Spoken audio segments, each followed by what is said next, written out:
24x7 news report विशेष वृत्तांत.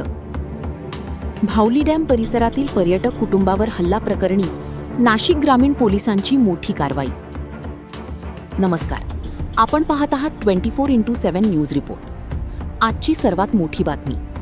इगतपुरी तालुक्यातील भावली डॅम परिसरात पर्यटक कुटुंबावर झालेल्या हल्ला आणि लूटमारी प्रकरणात नाशिक ग्रामीण पोलिसांनी कठोर कारवाई करत तब्बल 9 आरोपींना अटक केली आहे.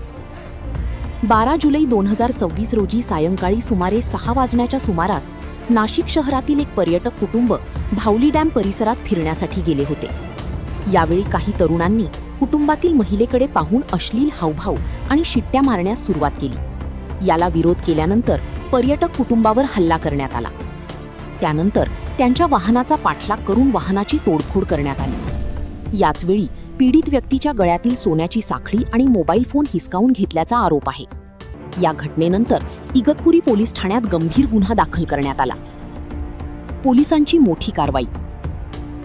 घटनेचे गांभीर्य लक्षात घेत नाशिक ग्रामीण पोलीस अधीक्षक यांच्या मार्गदर्शनाखाली विशेष पथके तयार करण्यात आली.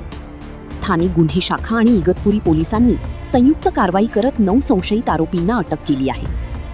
या आरोपींकडून गुन्ह्यात वापरण्यात आलेले टाटा योद्धा पिकअप वाहन जप्त करण्यात आले असून या प्रकरणातील इतर फरार आरोपी आणि वापरलेल्या वाहनांचा शोध सुरू असल्याची माहिती पोलिसांनी दिली आहे.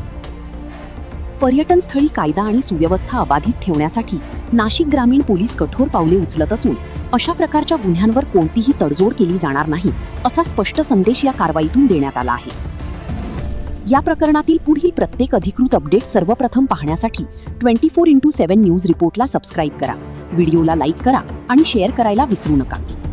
मी उमेश मोरे, मुख्य संपादक 24x7 न्यूज रिपोर्ट, सटाणा जिल्हा नाशिक. सत्य, वेग, विश्वास.